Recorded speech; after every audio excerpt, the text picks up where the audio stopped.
Welcome back to Drunk on Writing. For the next several videos, several dozen-ish probably, we're going to be doing something a tad different. We're going to be focusing on the books of one author, particularly Stephen King, my favorite author of a lot of people. We're going to be going through his entire catalog, starting with his very first novel, the 1974 Carrie.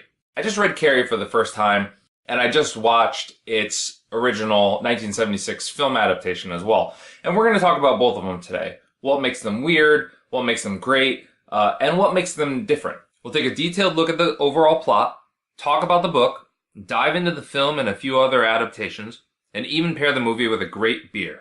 But before we get to all of that, if you want to follow along, if you want to read along, be sure to subscribe to the YouTube channel, follow me on Facebook, follow me on Twitter, or head on over to patreon.com/drunkonwriting and sign up, where you can get exclusive videos, exclusive behind-the-scenes looks, and all of the videos at least 1 week in advance.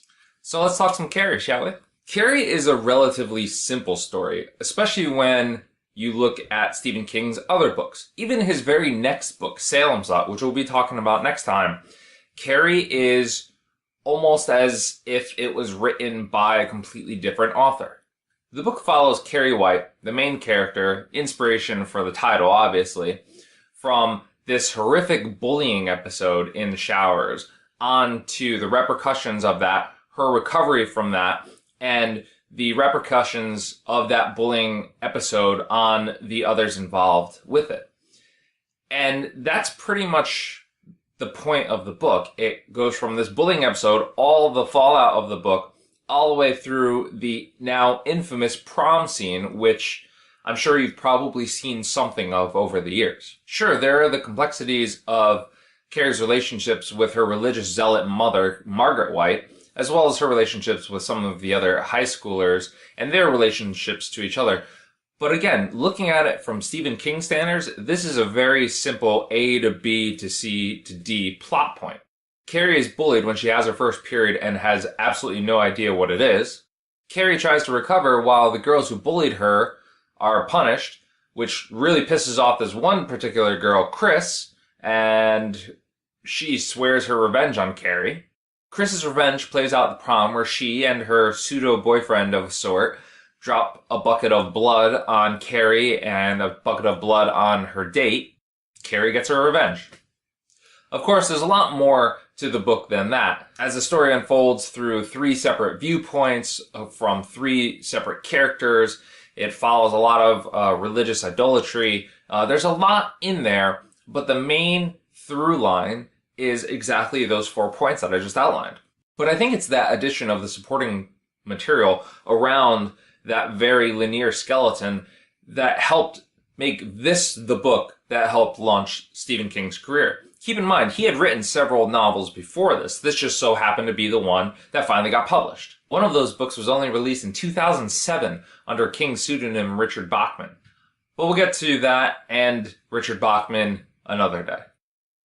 Right now, I want to take a step back to what I just mentioned about the prom, because everything within that book, right from the very start, builds to that climax, that bloody, awful climax where Carrie is standing up on stage, accepting her prom nomination as queen when a bucket of blood slams down on her head. And then she goes a little mental. Which is why, when considering a beer pairing for today, I went with Dogfish Head's Flesh and Blood, an Indian pale ale brewed with, as Dogfish Head puts it, mouth-puckering lemon flesh, sweet orange peel, and blood orange juice. Funny thing about this beer, it doesn't taste like an IPA. It's 7.5 ABV, is perfectly hidden. And frankly, it doesn't even look like an IPA. It's got that nice amber color. It looks a bit more like a, I don't know, dark lager or something. I like it. And I bought a 6-pack, and this is the very last one that I have left because I like it that much. That makes me a bit sad, which is nothing I could really ever quite say about Carrie. When I started reading the book, and for full disclosure, the copy that I was reading was from a 1984 collection of Stephen King's first 4 books, which, again, we're going to get to another day.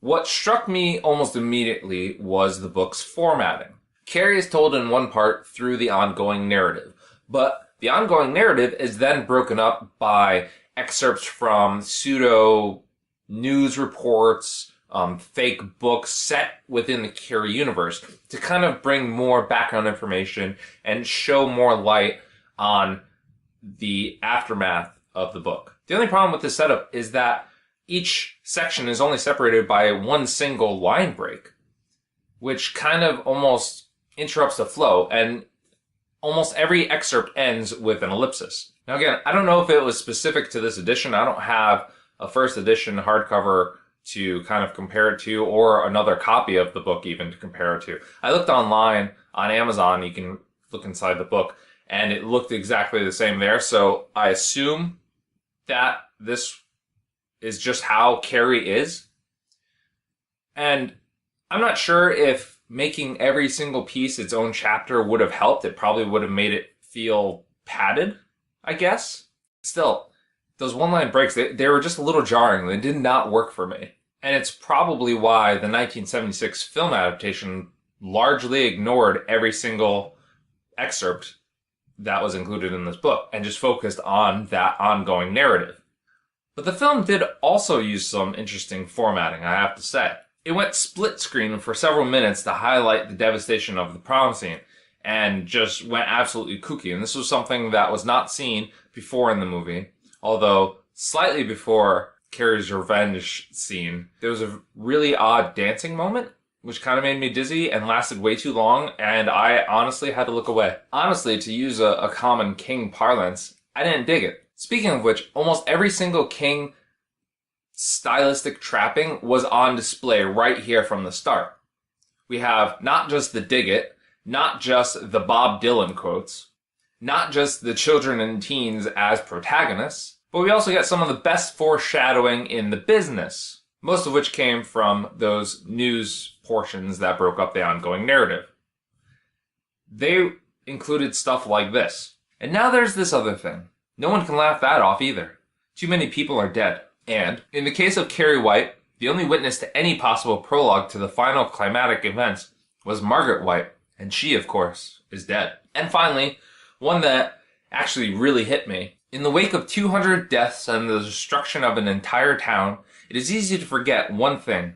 We were kids. We were kids. We were kids trying to do our best. Though not every piece of foreshadowing within the book carried that nuance of subtlety. This one appeared right on the very first page of Carrie. What none of them knew, of course, was that Carrie White was telekinetic. One King staple was missing from the book, though. His signature. Every book that I've read, at least of late, from Stephen King includes his name, I think his signature, and the date that he completed that manuscript at the very end of the book. It's the very last thing in there before at least a thank you note. But that's missing from Carrie. Now, again, I don't know if it's my particular edition, if it's just a quirk of my edition, or if it was just not in the first edition at all, if it was not in Carrie at all. Which would make sense as a new author. You're not going to have such random trappings like that. That is something that you earn as your career goes on, which, again, he's absolutely earned. What we do get near the end, though, is something of an aside. Something that seems very much an admission from Stephen King that he wants to refocus after the success of Carrie, after knowing that perhaps this is going to be a huge success. Listen to what this little excerpt says. This little book is done now. I hope it sells well so I can go someplace where nobody knows me. I want to think things over, decide what I'm going to do between now and the time when my light is carried down that long tunnel into blackness. Again, this is written into the narrative, so despite the fact that it sounds like it's coming from King himself, it's built into the book. And a lot of authors do that. It's a fun little thing to do. And thankfully, King would go on, of course, to write dozens of stories, dozens of fantastic novels and books, which is great for me because I'm going to do a whole series on them. And one thing that's cool is Carrie offers a ton of connections to those later books, even if they were never intended to be such connections. Certain things are said, certain things are mentioned that would appear in later books. Random little things, for the most part. Character names, places, descriptions of things. Even root beer floats. All of these sort of things were floating in Stephen King's head at the time that he was writing Carrie and would go on to be further developed down the road. Which, again, is awesome, and we will talk about those when we hit them. Carrie had an initial hardcover print run of about 30,000, only about 13,000 of which actually sold. But when the paperback version was released about a year later, it sold 1 million copies within its first year, making Stephen King not just a pretty wealthy man, but an author that was a rising star. Now, to capitalize on his rising stardom and the success of that book, a film adaptation, the first, but certainly not the last adaptation of a Stephen King story, was quickly put into production and released just a year after the paperback. Now, if you haven't seen the original Carrie adaptation directed by Brian De Palma, you should, but let me warn you, 1976 was a very different time. Case in point, the film starts in a girls' high school locker room and features multiple examples of full frontal nudity and what looks to be an almost orgasmically steamy shower. Still, the novel opened in very much the same manner, maybe not being so upfront about the full frontal nudity or how orgasmic steam could be coming out of a hot shower in a girl's locker room. But, you could say Brian De Palma was just trying to be authentic to the book experience. Except for the fact that the movie then goes on to deviate quite a bit from the book from then on out. For instance, Carrie herself. In the book, King describes her like this: a frog among swans. She was a chunky girl with pimples on her neck and back and buttocks, her wet hair completely without color. That's not quite what we get in Sissy Spacek, who played Carrie. And the same goes for her mom, described by King as, Mama was a very big woman, and she always wore a hat. Lately her legs had begun to swell, and her feet always seemed on the point of overflowing her shoes. Her eyes were blue and magnified behind rimless bifocals. And again, as played by Laurie Piper, quite a bit different. Other characters physically correspond to how they were described in the book, but then get completely different changes. Such as Miss Desjardins. Desjardins? Again, I'm not great at these foreign names, which is probably exactly why they changed her name to Miss Collins, because it was way simpler to say. We also get an aside that Carrie's dad ran away with another woman, whereas in the book, he was kind of described as potentially having committed some sort of psychic suicide. At least that was the interpretation that I got out of it.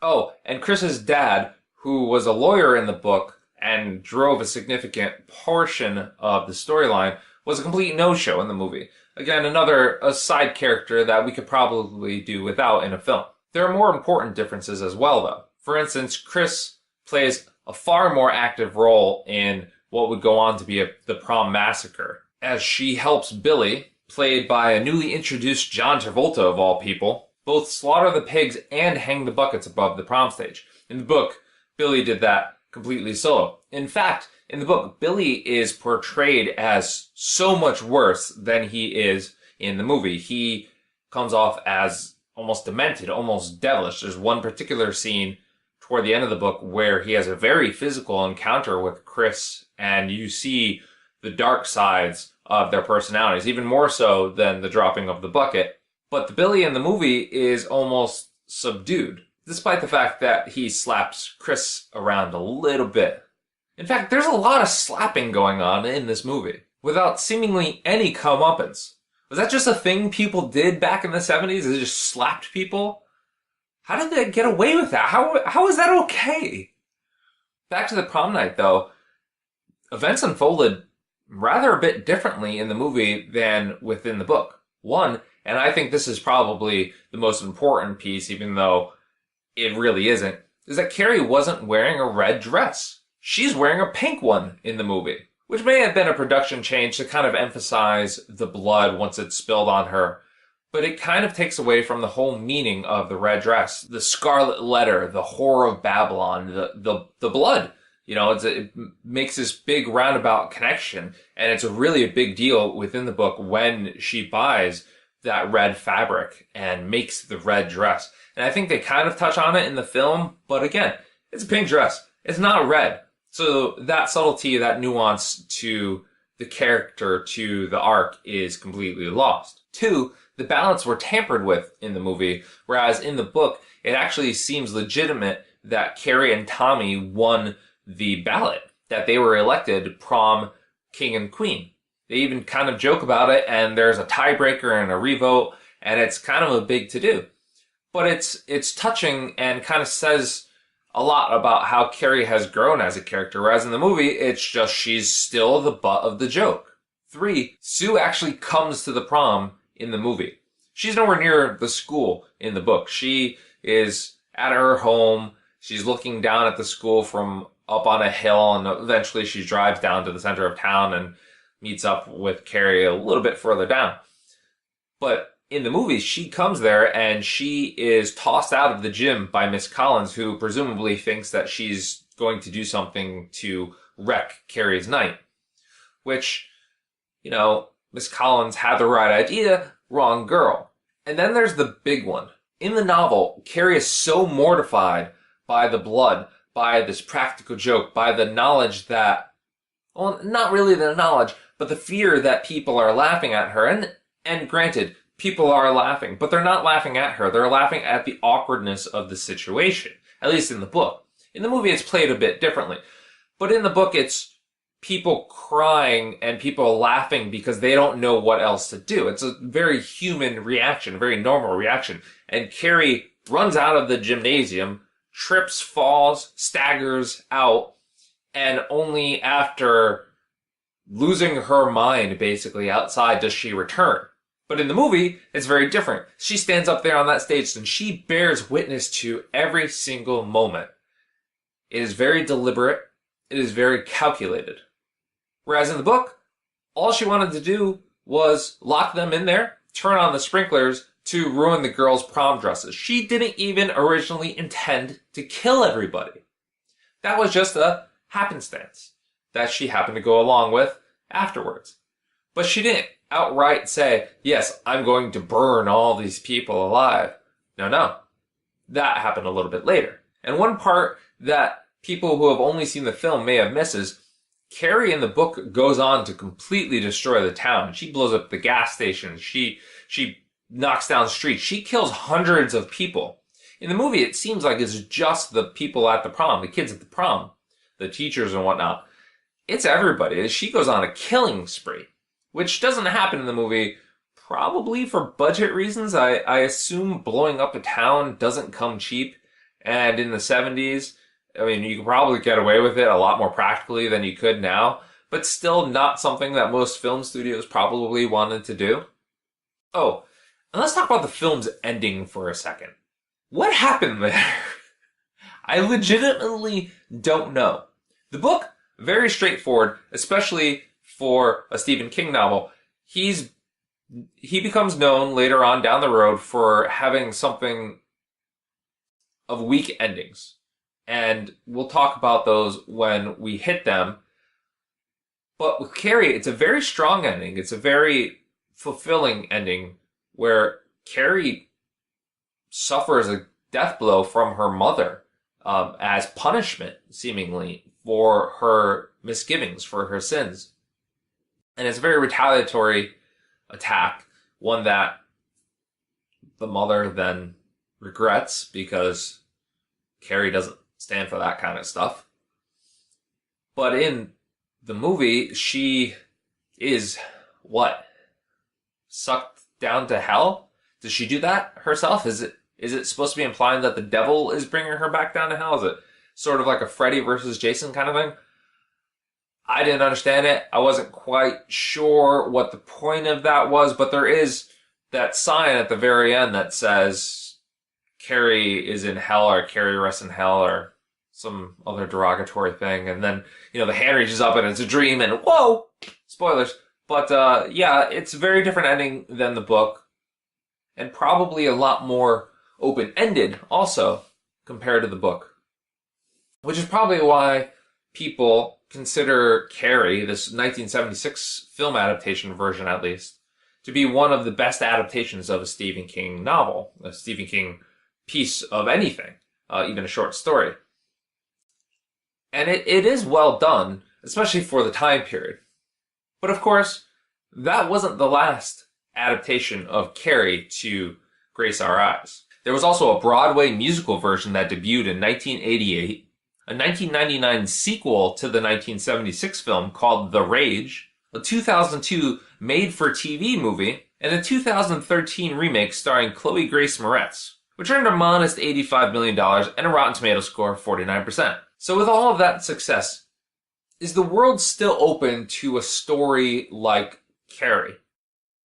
Would Carrie be a book that'd be published today? Would it even be written? You know, I look at the market now, and I wonder, would publishers welcome a seemingly brand new writer whose first book is a teenage girl who immediately, right off the bat, gets her first period? Do you think the readers who devoured Harry Potter, who devoured Twilight, would pick up on that and say, hey, this is one of the best books I've read in a long time? I really don't think so. You know, and even taking out that part, that aspect of it where it's a male author writing about such sensitive subject matter, the final act of the book and the movie, the prom scene, doesn't that hit a little too close to home? There's another book that we will get to in a couple videos called Rage, written by Stephen King, published under the Richard Bachman pseudonym, that is about a school shooting. And Carrie is not that far off from a school shooting. Granted, it's with telekinetic powers, but you take that telekinetic power away. It's a girl who is fed up from being bullied, who then acts out revenge and kills all of her classmates. So in a post-Columbine, a post-Newtown, a post-Orlando, a post-Mandalay Bay era, is there a place for a book like that now? Perhaps that's why the 2013 version just didn't do as well as the original. You know, it's a little hard to say now that we've had this book for so long and we've had this storyline where we've grown used to it. But again, I wonder, if that were published today, could it be published today? Let me know what you think in the comments down below. And while you're at it, be sure to subscribe to the channel. Be sure to follow me on Facebook, over on Twitter, and head on over to patreon.com/drunkonwriting, where you can get not just early access to every video, but exclusive behind-the-scenes looks, exclusive bloopers, exclusive Q&As, exclusive series, and just a good time, a good chance to talk with me. But you can talk with me anywhere, because I'm pretty accessible, and I love talking to everybody, including all of my patrons. I thank you for your patronage. I hope you enjoy this. Please, again, leave some comments below and let me know what you think. And, as always, until next time, cheers, and keep on riding.